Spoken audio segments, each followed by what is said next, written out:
माँ, उस कुएं के पास कोई खड़ा है। वो मुझे देख रहा है। उस रात बारिश हो रही थी, लेकिन अजीब बात यह थी कि डर बारिश से नहीं, उस रात से लग रहा था। आज अमावस की रात थी।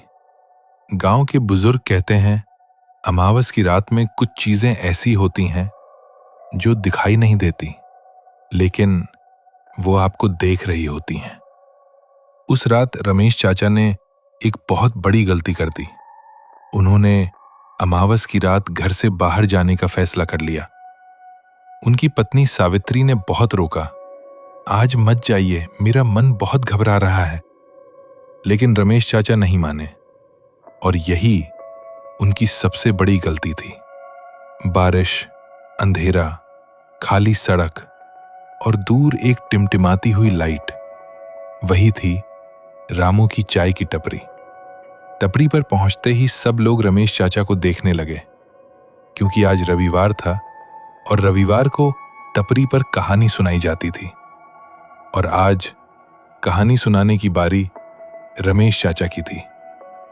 रमेश चाचा ने चाय का कप उठाया, एक घूंट लिया और कहानी शुरू की। ये कहानी उस समय की है जब मेरी उम्र 17 साल थी। एक दिन मुझे चिकन खाने का बहुत मन हुआ, लेकिन मेरी मां ने कहा, आज अमावस है, आज मांस नहीं खाते।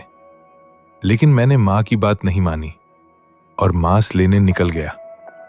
काश उस रात मैं मां की बात मान जाता। रात हो चुकी थी, दुकान बंद हो चुकी थी, चारों तरफ अंधेरा था और मैं अकेला था। तभी मुझे कुएं की तरफ से आवाज आई, मुझे बचाओ, मैं यहां फंसा हुआ हूं। पहले तो मुझे लगा कि शायद कोई आदमी मुसीबत में है, लेकिन जब मैं कुएं के पास गया तो जो मैंने देखा, उसे देखने के बाद मेरी चीख निकल गई। कुएं के अंदर एक बिना सिर का आदमी पानी में तैर रहा था और फिर वो धीरे धीरे पानी से बाहर आया और मेरे सामने आकर बोला, ये मांस मुझे दे दे, वरना तेरी जगह तुझे खा जाऊंगा। उसकी आवाज आज भी मेरे कानों में गूंजती है। मैंने तुरंत टिफिन उसके सामने फेंका और वहां से भाग गया। मैं तब तक भागता रहा जब तक मैं अपने घर नहीं पहुंच गया।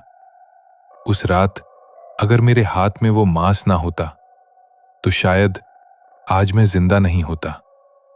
और इसलिए आज भी मैं अमावस की रात उस रास्ते पर कभी नहीं जाता, क्योंकि वो चीज आज भी वहां है और वो आज भी मांस का इंतजार कर रही है।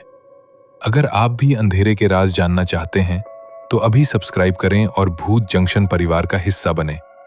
हम फिर मिलेंगे एक और दिल दहला देने वाली हॉरर स्टोरी के साथ। तब तक के लिए खौफ से सावधान रहिए।